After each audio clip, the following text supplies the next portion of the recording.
dikhianati gitu ya. Mungkin bukan Uma Rara aja yang merasakan itu. Apakah teman-teman juga pernah ngalamin kayak gitu? Mengenal pasangan gitu ya, orang yang pacaran lama pun belum tentu akan sejalan loh visi misinya gitu ya.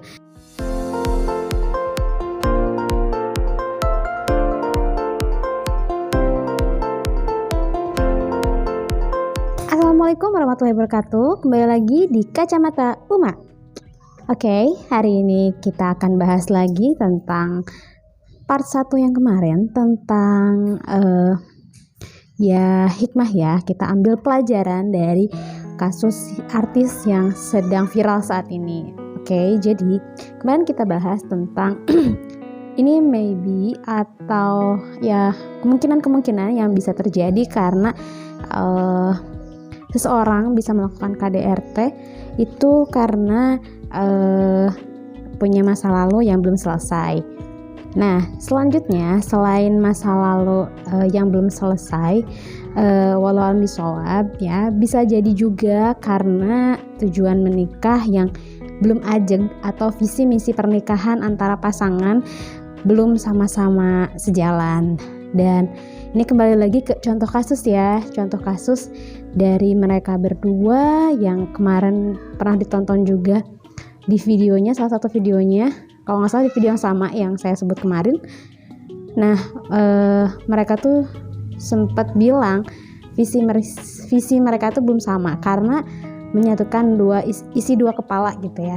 Nah, berdasarkan pengalaman dan beberapa curhatan orang juga ke Uma Rara, memang awal-awal pernikahan itu pasti akan banyak sekali tantangannya, terutama kita kan lagi belajar mengenal pasangan gitu ya. Orang yang pacaran lama pun belum tentu akan sejalan loh visi misinya gitu ya, kecuali mereka yang memang udah serius gitu ya menata apa visi misi pernikahan mereka gitu ya. Tapi sedikit orang yang seperti itu, dan biasanya visi misi itu tercipta ya berubah-ubah juga ya, kadang berubah-ubah gitu ya. Tapi ya tidak apa-apa, yang penting sadar kalau pernikahan itu butuh visi misi atau tujuan pernikahan, bukan hanya mohon maaf. Banyak yang bilang menikah itu cuman hanya untuk berikhtiar keturunan, tapi lebih dari itu ya sebetulnya. Lebih dari itu, banyak visi yang baik di dalamnya, termasuk dakwah juga ya.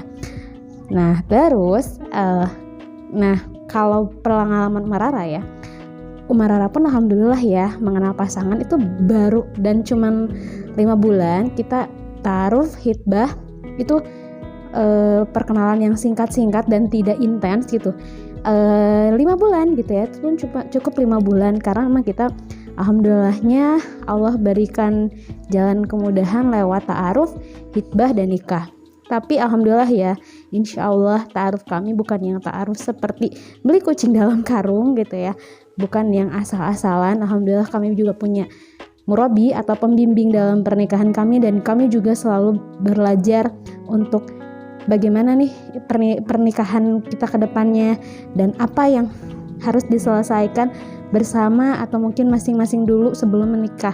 Dan alhamdulillahnya Uma sendiri sudah mengikhtiarkan itu sebelum menikah, itu sudah belajar tentang merilis emosi gitu ya, merilis masalah yang belum selesai gitu ya, atau berdamai dengan diri sendiri dulu gitu.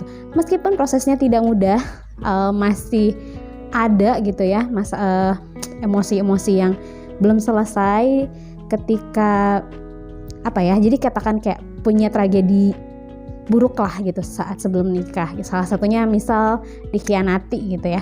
Mungkin bukan Uma Rara aja yang merasakan itu. Apakah teman-teman juga pernah ngalamin kayak gitu? Yang nonton ini mungkin ada orang yang pernah merasakan saya takut nikah karena banyak mendengar berita-berita seperti kasus sekarang yang sedang terjadi, dan atau orang tua yang memang mengalami hal-hal negatif yang kalian jadi takuti untuk menikah gitu. Nah, alhamdulillah Uma Rara belajar itu gitu, gimana cara kita merilis diri dulu, merilis emosi untuk bisa berdamai dengan itu gitu ya, memaafkan, menerima kejadian itu dan memaafkan masa-masa itu. Lalu meskipun memang prosesnya tidak mudah, tidak langsung sembuh lah gitu katakan ya. Insya Allah sampai detik ini pun insya Allah lebih baik dari saya sebelumnya yang tadinya mungkin emosional banget mendengar pernikahan, takut mendengar KDRT, perceraian, karena pengalaman Umar sering banget dulu dicurhatin sama teman-teman yang udah nikah. Ya saya nggak sebut teman namanya, cuman ya terima kasih juga sama teman-teman yang udah curhat tanpa sadar mungkin mereka menaruh rasa percaya gitu ya pada saya untuk apa ya solusinya, harus gimana ya solusinya, atau mungkin sekedar menenangkan diri mereka untuk bercerita kepada saya. Namun ternyata efeknya ketika saya tidak siap dan belum punya ilmunya, saya malah jadi keracunan gitu. Jadi saya keracunan toksik gitu ya. Jadi toksik dari cerita-cerita mereka itu nempel gitu di pikiran saya, di mindset saya, bahwa ternyata nikah itu seperti itu ya, nikah itu ribet, nikah itu menakutkan. Dan mungkin teman-teman yang nonton video yang viral gitu ya tentang perceraian, perselingkuhan sekarang ini di dunia maya banyak sekali, mungkin banyak nih yang udah cukup usia tapi ternyata secara mentalnya belum siap karena terlalu sering mendengar hal-hal seperti itu. Nah yuk teman-teman, insya Allah kalian bisa melewati itu semua, kalian bisa yuk berdamai dengan itu semua.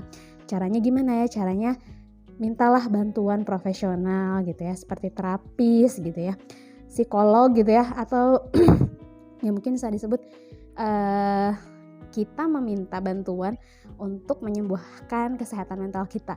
Jangan minder dibilang untuk butuh bantuan psikolog, karena gak semua orang yang memiliki kebutuhan untuk disembuhkan kesehatan mentalnya itu disebut ODGJ gitu, maksudnya ODGJ yang ada di jalanan ya, mohon maaf gitu ya. Tapi kita itu butuh memang setiap orang itu pasti ada aja masalah emosinya, masalah mentalnya gitu.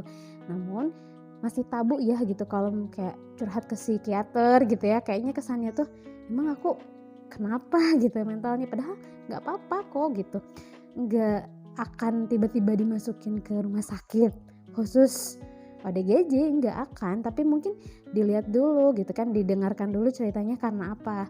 Tapi kalau misalnya teman-teman belum berani gitu ya ke tempat langsung ke psikiater, insya Allah mungkin teman-teman bawa cerita juga sama Marara via DM atau email boleh, cuman dibatasi ya, nanti akan saya balas sesuai dengan jadwal luang saya ya gitu.